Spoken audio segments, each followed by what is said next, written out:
Hi guys, welcome back to my channel Eat, Live and Love. In today's video, I will be showing you how I edit my photos. I use an application which makes the photos look pretty yet natural. The application that I use is called Snapseed. This is a brilliant application to edit photos, which I will show you step by step as to how I edit my photos with the help of this application. Now this is the photo of the black forest that I've had yesterday. And so after opening the Snapseed app, you have to open the picture that you want to edit. There are many filters available in the looks area which you can use for your picture. You can see how each filter makes your picture look like, and then you can choose any one.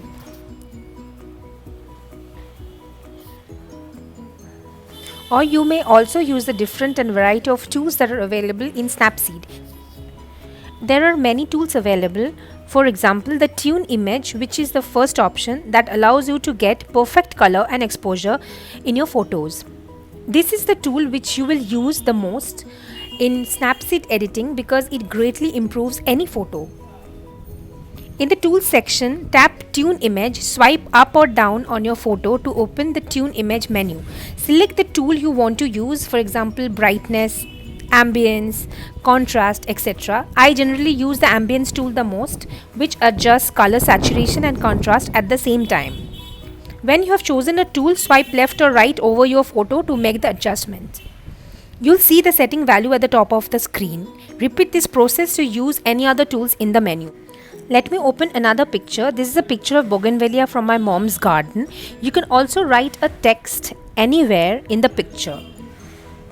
There is a text option in the last row of the tools menu. Click on text and you can write anything you want.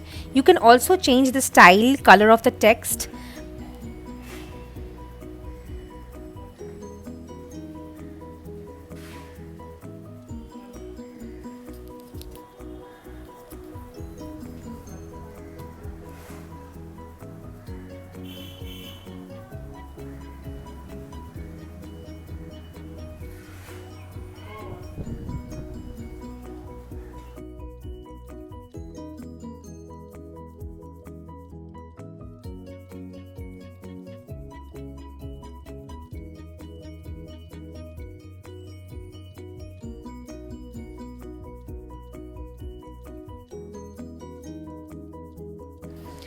I also sometimes click the lens blur option in order to make the object of my click much more prominent and the background a little blur, which makes the picture even more beautiful.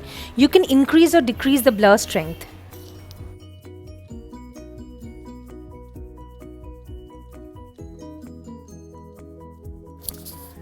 Now moving over to another picture of mine, which will help you to understand the function of a few more tools much more clearly. I have used the head pose tool in this picture, which will help to position the head according to my choice. You can tilt your head and position it the way you want it to. The next tool that I sometimes use is called Portrait. You may select a preset beneath your image, example Spotlight 1, Smooth 1. You may swipe up or down to access the portrait tools like Face Spotlight, Skin Smoothing and Eye Clarity. Select the option you want to change, then drag left or right to adjust the settings, but be careful to not overdo the skin smoothing and eye clarity. You want your subject to look natural even after editing.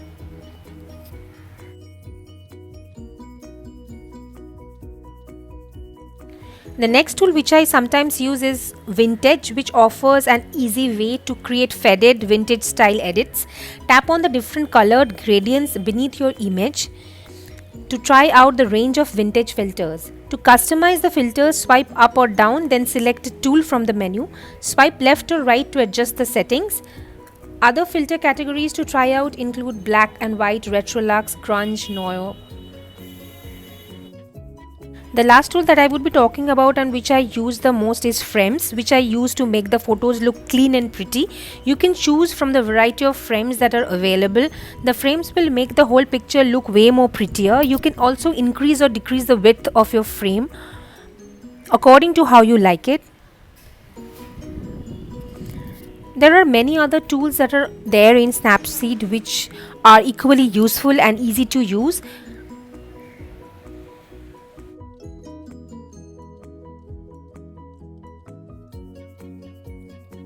When you have finished editing your photo, you'll need to save it. Saving your Snapseed edit ensures the image gets stored in your phone's inbuilt Photos app.